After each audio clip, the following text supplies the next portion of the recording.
મિત્રો, વિજ્ઞાનની પ્રગતિએ જૂના જમાનામાં જે અસાધ્ય ગણાતા હતા તેવા ટીબી અને સ્મોલ પોક્સ જેવા રોગોને સાધ્ય બનાવ્યા છે. તો બદલાતી વિચારસરણીએ અને બદલાતા સમાજે નવા રોગો નિર્માણ કર્યા છે. કેટલાક પ્રકારના કેન્સર હજુ સુધી અસાધ્ય ગણાય છે. તો આવા જ અસાધ્ય રોગોની શૃંખલામાં જે છેલ્લામાં છેલ્લો ઉમેરો ગણીએ તો તે છે એક્વાયર્ડ ઇમ્યુનોડેફિશિયન્સી સિન્ડ્રોમ અર્થાત એઇડ્સ. વૈજ્ઞાનિક દ્રષ્ટિએ અને વૈદ્યકીય દ્રષ્ટિએ એઇડ્સ એક સળગતો પ્રશ્ન બની રહ્યો છે. એઇડ્સનું સર્વપ્રથમ નિદાન 1981માં થયું હતું અને આ જ વર્ષે એઇડ્સના 336 કિસ્સા નોંધાયા. 1989માં આ સંખ્યા વધીને 2,50,000ની થઈ અને 1990માં 10 થી 20 લાખ લોકો એઇડ્સના રોગીઓ બને તેવી શક્યતા છે. એઇડ્સના દર્દીઓની વધતી જતી સંખ્યા જ પ્રમાણિત કરે છે કે એઇડ્સ કેટલી ઝડપથી અને કેટલી સરળતાથી સમાજમાં ફેલાય છે. એઇડ્સ એ 100% પ્રાણઘાતક છે, અર્થાત એઇડ્સના દર્દીની બચવાની શક્યતા લગભગ 0 છે. દેશની અને વિદેશની સરકારો એઇડ્સને કાબૂમાં લાવવા માટે વિવિધ પ્રયત્નો કરી રહી છે. આપણા દેશમાં અત્યાર સુધીમાં લગભગ 12 કિસ્સા એઇડ્સના નોંધાયા છે. ઇન્ડિયન હેલ્થ ઓર્ગેનાઇઝેશન અને મેરિટ ઇન્ડિયા દ્વારા મુંબઈના શહેરમાં કેટલાક સ્ટેશનો પર જુદા જુદા પ્રદર્શનો યોજાયા છે.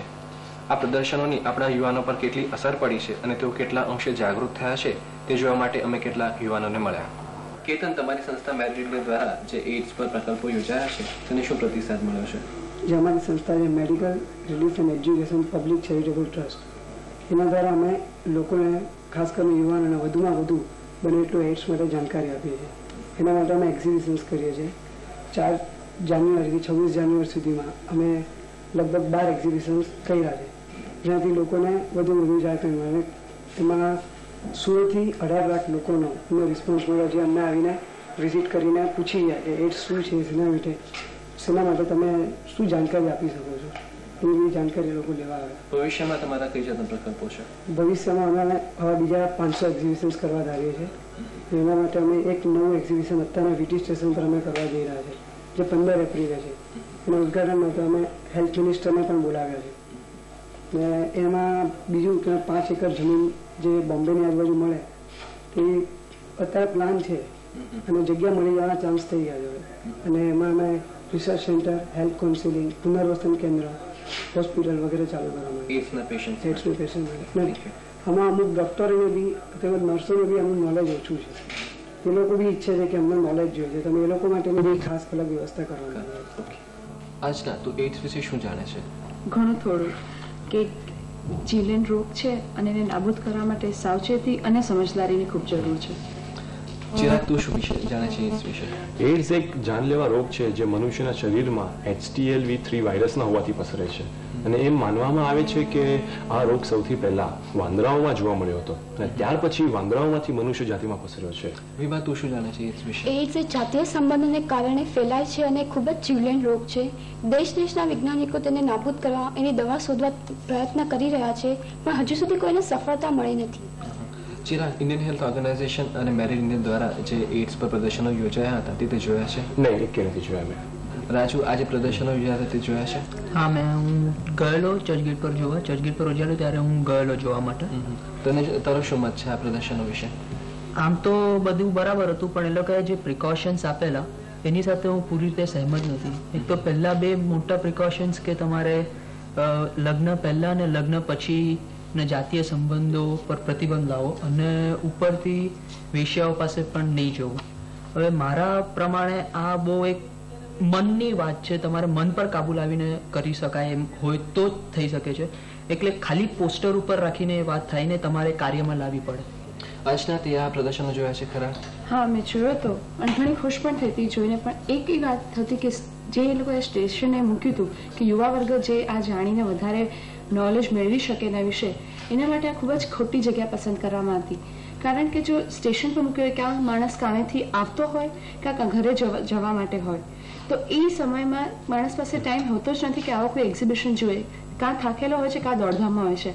એટલે જો યુવા વર્ગને માટે જો આ એક્ઝિબિશનો રાખવામાં આવ્યા હતા તો એને કંઈ સ્કૂલ અને કોલેજમાં મૂક્યા હોત તો વધારે રીતે અને અસરકારક રીતે લોકો સુધી પહોંચી શક્યા હોત. ખરી વાત. ચિરાગ, તું જાણે છે કે એઇડ્સથી કઈ રીતે બચી શકાય? એઇડ્સ જે છે એ હવે મનુષ્યના શરીરમાં HTLV3 વાયરસ જે મેં કહ્યું એના હોવાથી થાય છે. હવે આ વાયરસ જાતીય સંબંધો દ્વારા પસરે છે. જાતીય સંબંધો બે પ્રકારના હોય છે, વિજાતીય સંબંધો અને સજાતીય સંબંધો. હવે વિજાતીય સંબંધો દ્વારા આ રોગનો ફેલાવાનો કે પસરવાનો સૌથી વધુમાં વધુ ભય રેડ લાઇટ એરિયામાં હોય છે. અને એમ પણ માનવામાં આવે છે કે આ જે વાયરસ જે છે એ મહિલાઓ કરતા પુરુષોમાં હોવાની વધુ શક્યતા છે. એટલે જો આ સ્થાને લોકો ના જાય તો નથી બચી શકાય.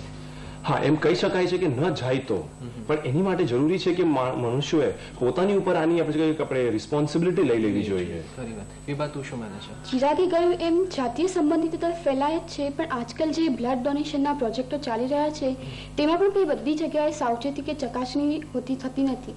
એટલે એવું પણ બને કોઈ વખત કે કોઈ એક વ્યક્તિને એઇડ્સનો રોગ થયો હોય અને એનું લોહી કોઈ દર્દીને આપવામાં આવે તો તેનામાં પણ એ ફેલાય છે.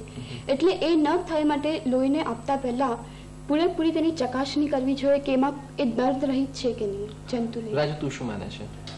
હું આ બંને કારણો જે છે એની સાથે સહેમત છું અને એને સાચવવા એટલે આપણે સાવધાની લેવી જોઈએ.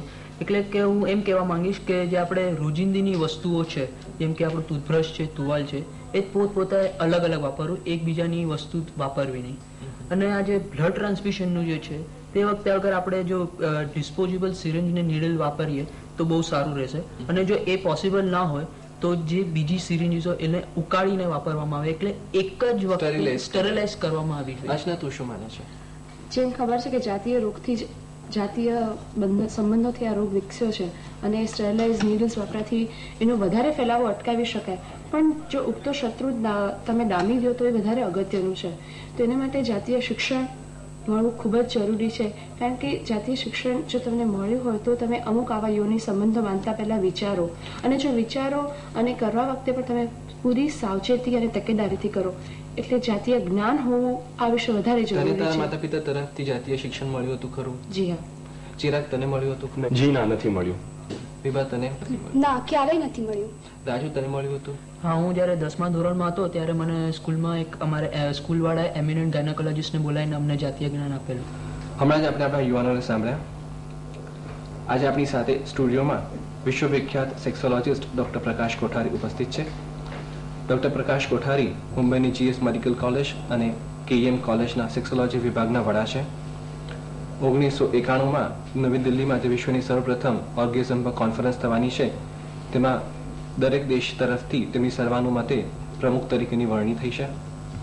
ગયા વર્ષે 1989નો 40 દેશો દ્વારા અપાતો ધ મેન ઓફ ધ યરનો એવોર્ડ તમને મળ્યો છે. અને બીજા છે શ્રીમતી સોહિણી પટેલ. સોહિણીબેન એક કાયદાશાસ્ત્રી છે, આ ઉપરાંત આદર્શ ગૃહિણી છે. તેઓ આપણને જણાવશે કે યુવાનોને સેક્સ એજ્યુકેશન અર્થાત જાતીય જ્ઞાન અપાવવું જોઈએ કે નહીં. તો સોહિણીબેન, આ ચર્ચાની શરૂઆત કરીએ તે સાથે જ તમે એડ્સ વિશે શું જાણો છો એક માતા તરીકે? તુષાર, એઇડ્સ એટલે એક ભયાનક પ્રકારનું વાયરસ જે શરીરમાં શારીરિક અથવા જાતીય સમાગમથી અંદર બેસે છે અને એટલો ત્રાસ વર્તાવી દે છે શરીરમાં કે વખત થતાં શરીર કૃશ થતું જાય અને રોગ જીવલેણ નીવડે છે. ડોક્ટર કોઠારી, હમણાં જ દિલ્હીની એક વિદેશી એલચીને એડ્સ થયો હતો અને તેમને જે હોસ્પિટલમાં રાખવામાં આવ્યા હતા તે હોસ્પિટલમાં જેમણે તેના લોહીના નમૂનાને હાથ લગાડ્યો હતો તે ડોક્ટર્સને એકાંતવાસમાં રાખ્યા છે, કારણ કે જાણે અજાણે તેમને એડ્સ થવાની શક્યતા છે. તો અજાણે જ સમાજમાં પ્રસારતો એડ્સ શું છે તે વિશે વધુ માહિતી આપશો? એડ્સ એક ખતરનાક બીમારી છે, એમાં કોઈ શક નહીં. એમાં માણસની પ્રતિકાર શક્તિ, વ્યક્તિનો રેઝિસ્ટન્સ એટલો બધો ઓછો થઈ જાય છે કે એક સામાન્ય શરદી કે ખાંસી જેવી બીમારીમાં જીવલેણ સાબિત થતી હોય છે. અને આ જે લોકોને અલગ રખાયા, કારણ કે કદાચ સંભવ છે કે આ એડ્સના દર્દીને કોઈએ એવી રીતે તપાસ્યો હોય કે એવી રીતે એના સંસર્ગમાં આવ્યા હોય કે જેના શરીરે કાપા હોય, અથવા તો એક યા બીજી રીતે એક્સચેન્જ ઓફ બોડી ફ્લુઇડ્સ થાય, તો એને જાણ કરવા માટે, એની તપાસ કરવા માટે કે એના અંદર એડ્સના કોઈ કીટાણુ છે કે નહીં, એ માટે અલગ રાખવામાં આવ્યા છે. આ રોગના કોઈ બાહ્ય લક્ષણો છે ખરા? બાહ્ય લક્ષણો એવા કોઈ પર્ટિક્યુલર દરેક લોકોમાં હોય એવું છે નહીં, પણ લક્ષણો અવશ્ય છે. કમજોરી, અચાનક વજન ઉતરી જવું, કારણ વગર તાવ આવવો, જુલાબ થઈ જવા, ખાંસી આવી, કન્ટિન્યુઅસ રહેવી, ઘણું ખરીને ઘણા ખરા કિસ્સાઓમાં લિમ્ફ ગ્લાન્ડ્સ વધતા જતા તમને દેખાય છે, પણ એનું કોઈ 100% તમે નહીં કહી શકો કે આ એક જ લક્ષણ છે. એની તપાસ જરૂર થઈ શકે, જેવી કે એલાઇઝા ટેસ્ટ છે અને વેસ્ટર્ન બ્લોક છે, એ ઘણા એક્યુરેટ છે. વેસ્ટર્ન બ્લોક વધારે એક્યુરેટ ટેસ્ટ છે, એનાથી તપાસ જરૂર થઈ શકે. પણ તમે મને પૂછો કે એનું 100% કયું સિમ્ટમ છે એ કહેવું લગભગ આજની તારીખમાં મુશ્કેલ છે. સોહિણીબેન, તમે તમારા સંતાનો જોડે કેટલો સમય વિતાવો છો? લગ્ન બાદ તુષાર, થોડા વર્ષો બાદ કરતા મોટે ભાગે હું ગૃહિણી જ રહી છું. મારા બાળકો માટે એક માતાની જે અવેલેબિલિટી જોઈએ, કોઈ બી પ્રોબ્લેમ આવ્યું હું એની પાસે હોવી જોઈએ.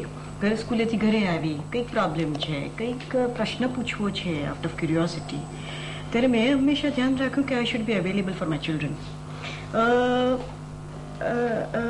એક માતા તરીકે હું એવું માનું છું કે આપણા સમાજમાં અને દરેક સમાજમાં સ્ત્રીએ જો બની શકે તો ઘરે રહેવું.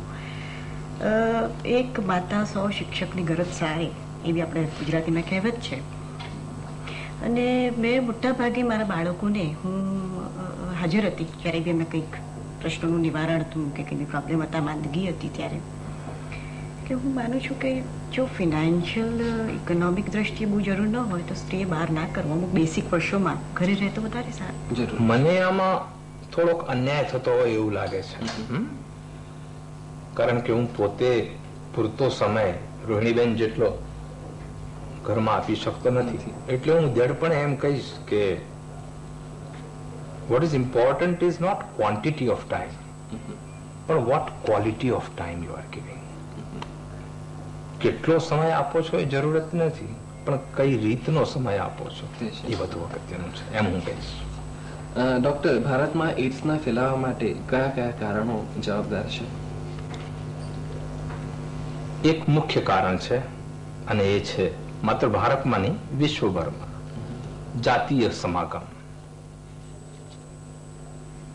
especially with unknown and multiple partners. કહેવાતી મોટી વ્યક્તિઓ જ્યારે નાની વ્યક્તિઓના સંપર્કમાં આવે છે. મોટી વ્યક્તિઓ એટલે સહેલાણીઓ, પર્યટનોમાં જતા લોકો, વ્યભિચારી લોકો, અને નાની વ્યક્તિ એટલે વેશ્યા અને નરવેશ્યા. જ્યારે આ મોટી વ્યક્તિઓ નાની વ્યક્તિઓના સંપર્કમાં આવે છે અને એમનો સંપર્ક જાતીય સમાગમમાં પરિણમે છે, એ એડ્સનું ફેલાવાનું મૂળ કારણ બની રહે છે. બીજા કારણો પણ છે. આ કઈ એડ્સની બીમારી એવી ભગવાને કે આમ ખાસ આપેલી કોઈ બીમારી નથી. એ વાત નક્કી છે કે આ જાતીય સમાગમ દ્વારા જ થાય છે. બીજું એનું કારણ છે, તમે કોઈ એક સોય જે સ્ટરલાઇઝ ન કરી હોય અને અનેક લોકો એ સોયનો ઉપયોગ કરે તો એકથી બીજાને એડ્સની બીમારી ફેલાવાનો ભય રહે છે.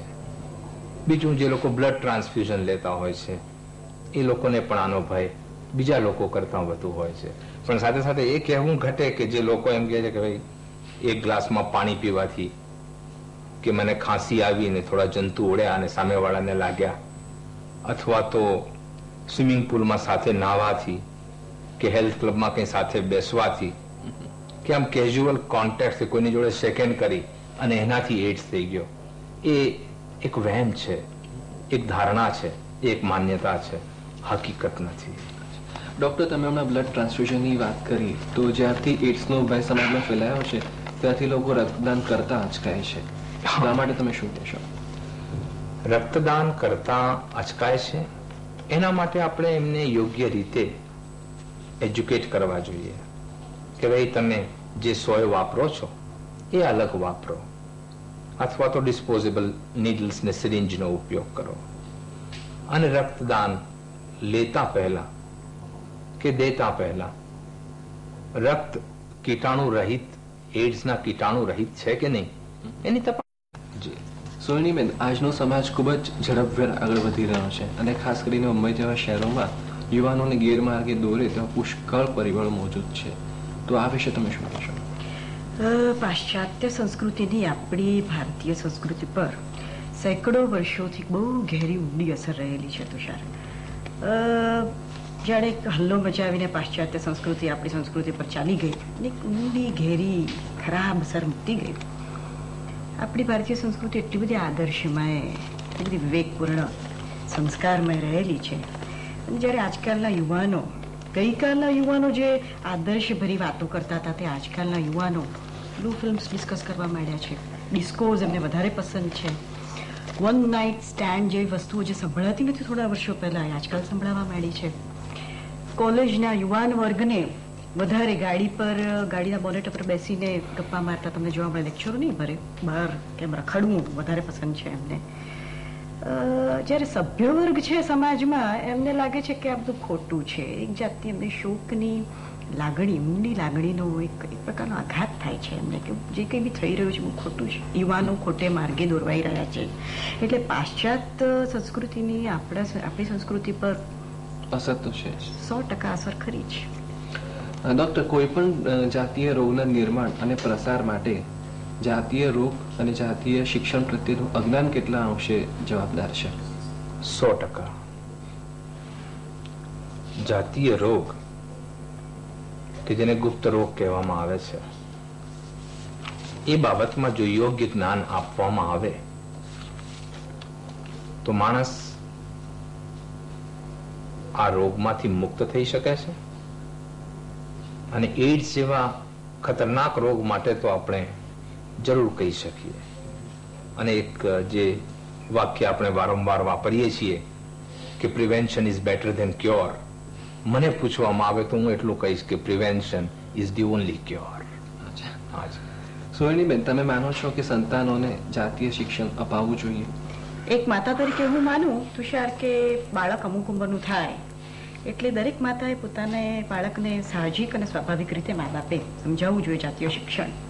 નહીં તો ઇન્ટેજરી બાળકની ખૂબ વધી જતી હોય છે. આજે જ્યારે દુનિયા ટેકનોલોજીકલી, સાયન્ટિફિકલી અને મેડિકલ સાયન્સની દ્રષ્ટિએ એટલી બધી આગળ વધી રહી છે ત્યારે તમે તમારા બાળકોને જાતીય જ્ઞાન પ્રત્યે અંધારામાં રાખો, બહુ મોટો ગુનો કરો છો, ક્રાઇમ. કઈ ઉંમરે અપાવવું જોઈએ? મા બાપને પોતાની બુદ્ધિ હોય, જ્યારે ઇન્ટેલિજન્સ હોય તો સમજી જાય કે ભાઈ મારું છોકરું મોટું થયું છે, હવે જાણવા લાયક થયું છે, અમુક એના વર્તનમાં ફેરફાર થવા માંડ્યો છે, અમુક એના રસ, ઇન્ટરેસ્ટ જુદા થવા માંડ્યા છે. That is a time. એ જ સમયે તમે બરાબર શરૂઆત કરો. એના મહિનાઓ લાગી જાય, વર્ષો બી લાગી જાય. ફોર્મલ એડ્યુકેશન આપણે શાળામાં આપીએ એના કરતાં ઘરનું એડ્યુકેશનમાં પર્સનલ લેવલ ઉપર હોય છે. એટલે એક જાતનું બહુ પ્રેક્ટિકલ દ્રષ્ટિએ બી, વ્યવહારુ દ્રષ્ટિએ બી આપણે એમને ઘણું સમજાવી શકતા હોઈએ છીએ. મારા ખ્યાલથી આમાં કંઈક મને એમ લાગે છે કે આ જાતીય જ્ઞાનની શરૂઆત પારણાથી થતી હોય છે. અને એ સમજવું ઘટે કે જાતીય જ્ઞાન એ માત્ર બાળકો પેદા કરવાની કોઈ રીતિવિધિ સમજાવવાનું જ્ઞાન નથી. એના અંદર પ્રજનનના અવયવો, શારીરિક માનસિક સમતુલા, ગર્ભ નિરોધ, ગર્ભધારણ, પ્રેમ, પ્રેમની પરાકાષ્ઠા વગેરે કેટલાય પાસાઓનો એમાં સમાવેશ થતો હોય છે. અને one must understand that sex education does not mean teaching people to know what they do not know, but it means teaching them to behave as they do not behave. અને આ સેક્સ એજ્યુકેશન આપવાથી મુખ્ય ફાયદો એ થાય છે કે એક બાળક જ્યારે જવાન થાય છે, જ્યારે એ એડોલેસન્સ એટલે કે યૌવન પ્રવેશના કાળમાં આવે છે, ત્યારે એ પોતાનાથી થતા, શરીરમાં થતા ફેરફારોથી એ ગભરાતું નથી, એનો આનંદ માણી શકે છે.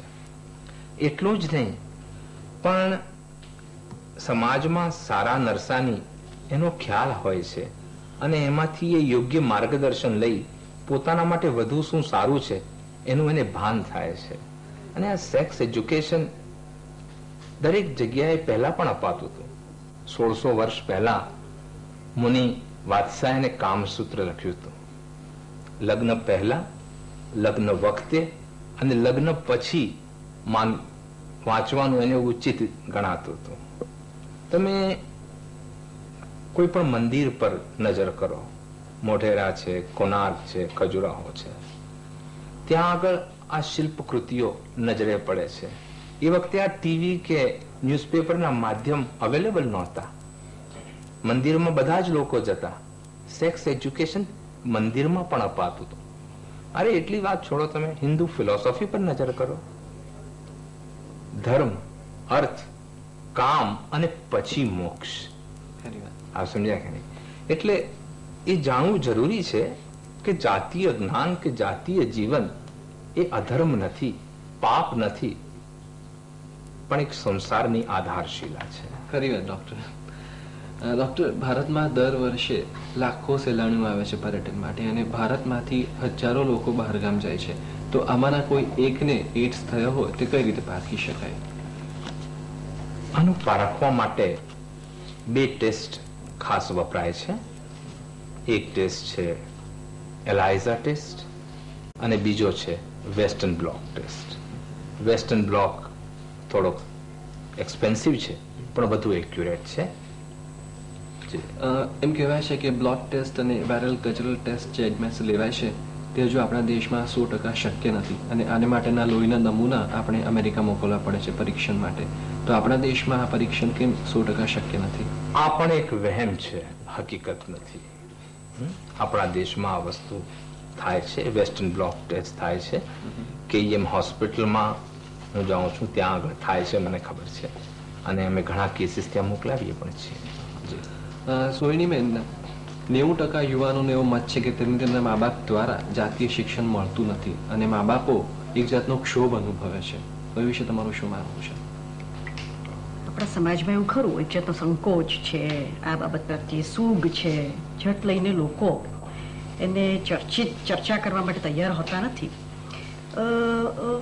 મા બાપ બેઠા હોય, પિક્ચર જોતા હોય કે ટેલિવિઝન જોતા, અમુક એડવર્ટાઇઝમેન્ટ્સ આવે, એવા ફિલ્મ સીન્સ આવે, ત્યારે બિચારા બાળકો જરાક એક નજર પડે મા કે બાપની, માતા કે પિતાને, ગભરાઈને, સંકોચ અનુભવીને અંદરના રૂમમાં જતા રહે. આ જ્યાં પરિસ્થિતિ આ છે, આ પ્રકારની પરિસ્થિતિ, તુષાર, ત્યાં પ્રગતિ નથી. માનસિક, શારીરિક બે પ્રકારની પ્રગતિ સધાતી નથી. માણસનું વ્યક્તિત્વ ખીલતું નથી.